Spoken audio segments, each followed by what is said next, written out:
It's obviously each of you got involved in a different way, but I'm just so curious, what is it like?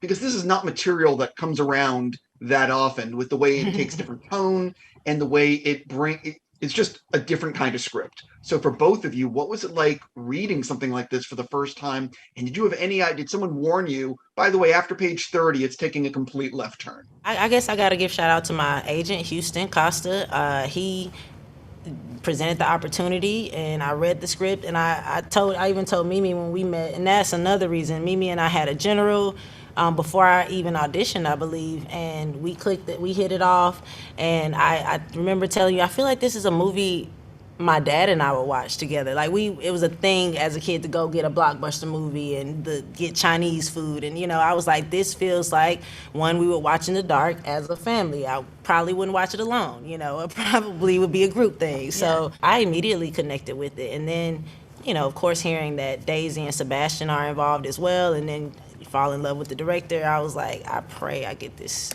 And I was really, really interested in Molly because,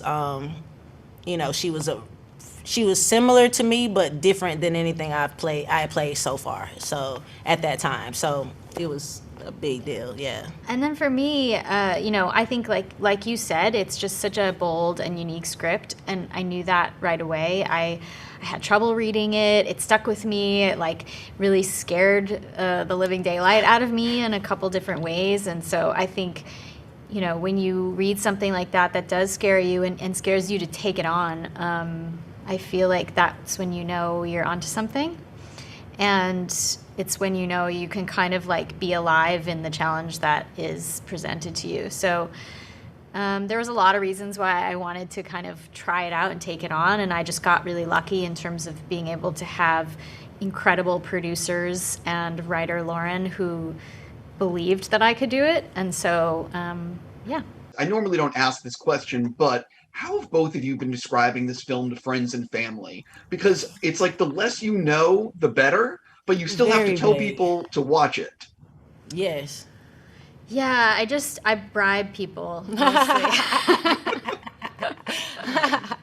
Yeah, I just hold them down and say, you better watch it. No. I don't actually know. This is the hardest question that I've ever had. And for the last year, I still haven't been able to figure out how to summarize it without giving anything away.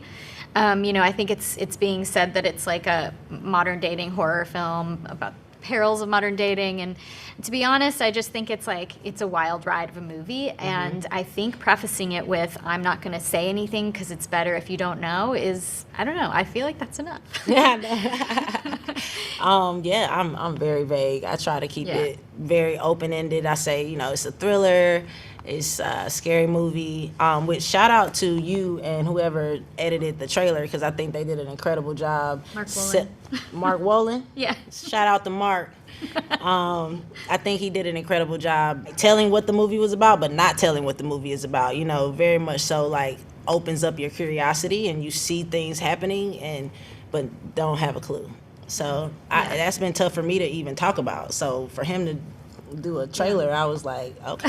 I feel like you're just go watch it. I'm amazing. I'm in it. What else? What else? What else do you need? Yeah, Jojo's enough. That's all you need. Yeah. Yes.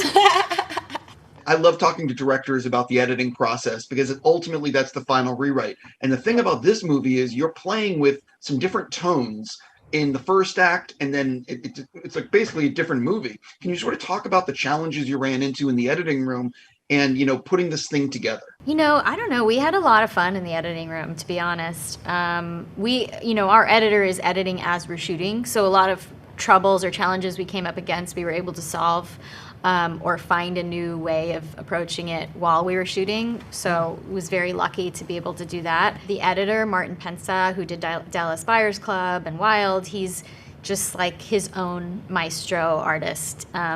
So, seeing the first assembly, he had already thrown in some pretty amazing artistic ideas. And I was just thinking today earlier, I was like, I miss just being in the room with Martin. So we just had such a great time together. And I think, again, just as the script gave me so much material to mold, the footage and the performances, there was really just so much fun to be had. something else about the film that for both of you actually. Was there a sequence that ended up being like, which was the one that was the real pain in the ass to film? Was there one, or was it actually like a smooth sailing shoot?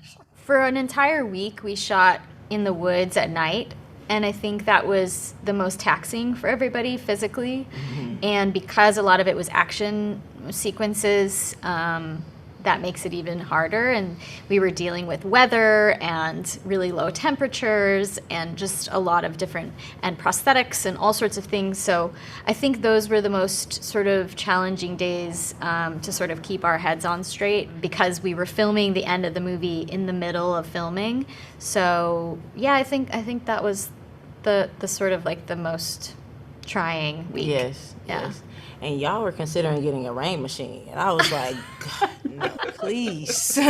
Please don't do us like that.